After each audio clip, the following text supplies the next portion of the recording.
नमस्कार बंधुरा आमी आमार यूट्यूब चैनल कखनो सखनोते आज के आबार चले एसेछि आमार रेसिपि झुली थेके एकटा रेसिपि निये। आशा करी आपनारा सकले भालो आछेन सुस्थ आछेन। आजके आमी आपनादेरके देखाबो सजने डाटार पोस्त। शुधु डाटा पोस्त दारुण खेते लागे, खूबই ভালো লাগে। तो देखुन कि करे आमी छाड़ाচ্ছি। এই যে ডাটাগুলো নিয়ে নিয়েছি, ডাটা এটা একটু মোটা ডাটা। তো এই ডাটার এই কি বলবো আঁশগুলো ছাড়িয়ে নিতে হয়। এরকম সাইজ করে কেটে নেব। আর এই যে এরকম ভাবে কেটে এই আঁশগুলোকে এইভাবে ছাড়িয়ে নেব। যারা নতুন গিন্নি এখন সবের মানে রান্নাঘরে ঢুকছেন তাদের জন্য কিন্তু এটা বিশেষ উপকার, কেননা এটা দেখে শিখে নিতে পারবেন কিভাবে সজনের ডাঁটার আঁশ ছাড়াতে হয়। এইভাবে আমি ঠিক এরকম 4 আঙুল করে রাখবো আর এই ডাঁটাগুলো কেটে কেটে এই আঁশগুলো এইভাবে ছাড়িয়ে নেব। আবার কিছু কিছু ডাঁটা থাকে যেগুলো খুবই সরু, এই যে দেখাচ্ছি এই সরু সরু ডাঁটাগুলো, এগুলো কিন্তু দরকার পড়ে না আঁশ ছাড়ানো, কেননা এগুলো ছাড়াতে গেলে কিছু থাকবে না। এটা শুধু মাপ করে করে কেটে নিলেই হয়ে যাবে। এই ডাঁটাগুলো খুবই নরম হয়। এই যে কেটে নিলাম। আর এই দেখুন এখানে আমি কিছু কেটে রেখে দিয়েছি সরু আর মোটা, আর জলে ভিজিয়ে রেখেছি, কারণ এগুলো কাটা থাকলে রসটা শুকিয়ে যায়। খানিকক্ষণ জলে ভিজিয়ে রাখলে পরে আবার এটা ঠিক হয়ে যায়। এই যে সরু সরু ডাঁটাগুলো, এই দেখুন সরু ডাঁটা আর এই যে মোটা ডাঁটা। তো চলুন আমি এইভাবে ডাঁটাগুলো সব আমি কেটে নিচ্ছি। আবার এগুলো সব কেটে নিই, এইভাবে ছাড়িয়ে ছাড়িয়ে নিচ্ছি আঁশগুলো, তারপরে একবারে রান্না করব। এই দেখুন বন্ধুরা কড়াতে তেল দিয়ে দিয়েছি, তেল গরম হয়ে গেছে। এর মধ্যে আমি 2 টুকরো শুকনো লঙ্কা আর 2 টুকরো তেজপাতা দিয়ে দিলাম, আর দিয়ে দিচ্ছি একটু কালো জিরে।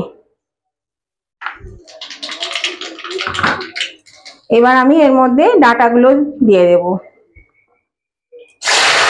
ডাঁটাগুলো দিয়ে একটু ভেজে নেব হালকা করে। আর যারা আলু দিতে চান তারা আলু দিতে পারেন, লম্বা লম্বা করে আমরা যেমন মাছে আলু দিই সেই রকম করে আলু দিতে পারেন। আমি এটাই আলু দেব না, শুধু ডাঁটাটা দিয়েই আমি করব, সেই জন্য আমি আর আলু দিচ্ছি না। আপনারা আলু দিতে চাইলে আলু দিতে পারেন।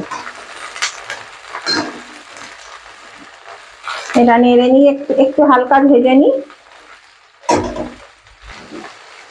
দেখুন বন্ধুরা একটু ভাজা ভাজা হয়ে এসছে। এর মধ্যে আমি দিয়ে দিচ্ছি সামান্য একটু আদা বাটা, আর দেবো লঙ্কা বাটা, ঝাল অনুযায়ী একটু লঙ্কা বাটা। এই লঙ্কাগুলো ভীষণ ঝাল, সেই জন্য অল্প করেই দিচ্ছি, 1/2 চামচেরও কম। এক হাতে করছি তো সেই জন্য একটু অসুবিধে হচ্ছে। এই যে এটা দিয়ে একটু নেড়ে নিই।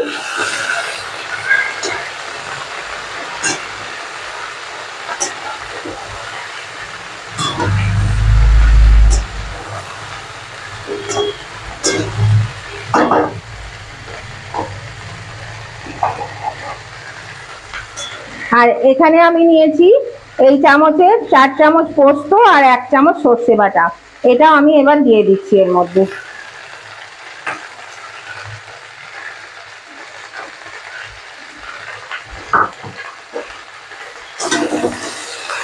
এটা দিয়েও আমি নেড়ে নেব।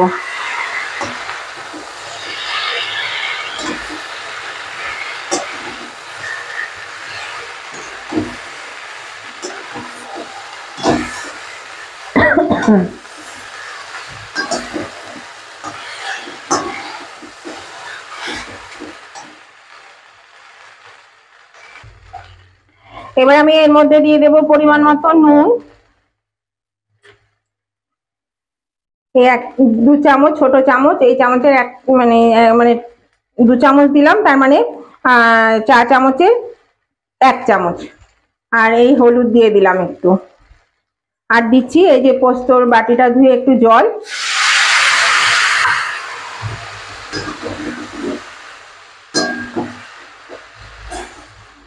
কত সহজে কত তাড়াতাড়ি কি সুন্দর রান্না হয়ে যায়, খেতেও খুব ভালো লাগে, দারুণ টেস্টি হয় খেতে। এটা বেশ বসে বসে ডাটা চিবানো যায়, আর এটা একদম মাখা মাখা হবে। তো নতুন বন্ধু যারা এখনো আমার চ্যানেলটা সাবস্ক্রাইব করেনি তারা কিন্তু অবশ্যই আমার চ্যানেলটা সাবস্ক্রাইব করে আমার পাশে থাকুন। আমি যখনই আমার ভিডিও আপলোড করব তখনই কিন্তু যদি পাশে থাকা বেলটা ক্লিক করে দেন তাহলে সাথে সাথে আপনাদের কাছে নোটিফিকেশন পেয়ে যাবেন, আর আমার ভিডিওগুলো আপনারা দেখতে পাবেন। আর নতুন এবং পুরনো উভয় বন্ধুকেই বলছি আজকে রেসিপিটা যদি আপনাদের পছন্দ হয়ে থাকে তাহলে কিন্তু অবশ্যই আপনারা একটা লাইক করে দেবেন। আর আপনাদের বন্ধু বান্ধব আত্মীয় স্বজন সকলেই যাতে এই ভিডিওগুলো দেখতে পায় তার জন্য কি করতে হবে, অবশ্যই প্রচুর পরিমাণে শেয়ার করে দিতে হবে। আর কেমন লাগলো আজকের ভিডিওটা সেটা কমেন্ট করে জানাতে কিন্তু একদম ভুলবেন না, অবশ্যই কমেন্ট করে জানিয়ে দেবেন। এটা একটু নাড়াচাড়া করে নেবো এবার।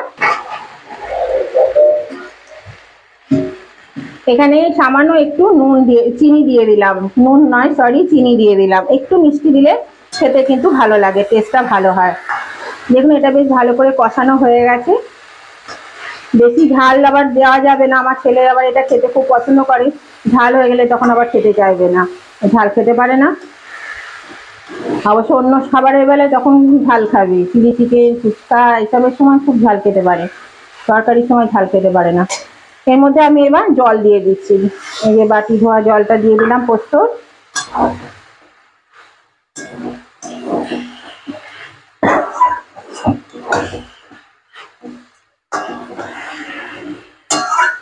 এইভাবে অবশ্যই করে খাবেন, দেখবেন খুব ভালো লাগে আর খুব সহজে খুব তাড়াতাড়ি রান্না হয়ে যায়। রান্না করতেও বেশি সময় লাগে না।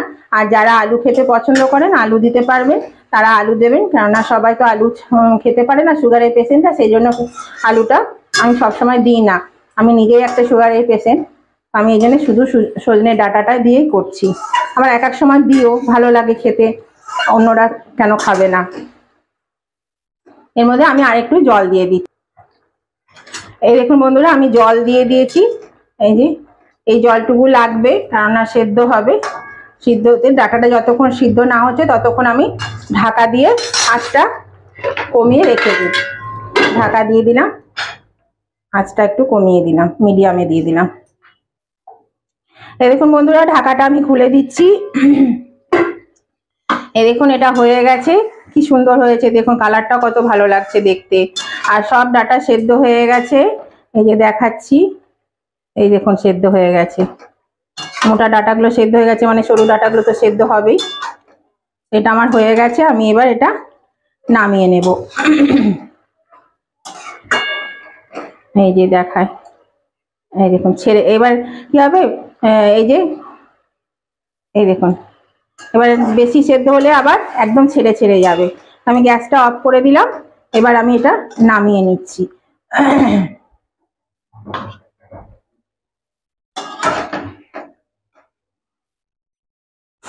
তাহলে চলুন নামিয়ে নিই। এই দেখুন বন্ধুরা আমি নামিয়ে নিয়েছি, আর দেখুন কালারটা কত সুন্দর হয়েছে, আর খেতেও অসাধারণ হয়, দারুণ খেতে লাগে। নতুন বন্ধু যারা এখন আমার চ্যানেলটা সাবস্ক্রাইব করেনি তারা কিন্তু অবশ্যই সাবস্ক্রাইব করে দেবেন। আর যারা নতুন গিন্নি তাদের পক্ষে এই রান্নাটা খুব সহজ সরল এবং খুব তাড়াতাড়ি হয়, সবারকেই বলছি। আর খেতেও খুব সুস্বাদু হয়, কাজে এইভাবে রান্না করবেন। আর যদি আলু দিতে চান তাহলে আলু দিতে পারেন, যাদের অসুবিধে নেই তারা আলু দিয়েও রান্না করতে পারেন এর সঙ্গে, একই পদ্ধতিতে শুধু আলুটা পড়বে। আর নতুন এবং পুরনো উভয় বন্ধুদেরকে বলছি যে আজকের রেসিপিটা আপনাদের যদি ভালো লেগে থাকে, পছন্দ হয়ে থাকে, তাহলে অবশ্যই লাইক শেয়ার কমেন্ট করতে ভুলবেন না, অবশ্যই লাইক শেয়ার কমেন্ট করে দেবেন। আবার আমি নতুন ধরনের রেসিপি নিয়ে চলে আসব। আজকের মতো রেসিপিটা এখানেই শেষ করলাম, ভিডিওটা শেষ করলাম। Tata, bye bye.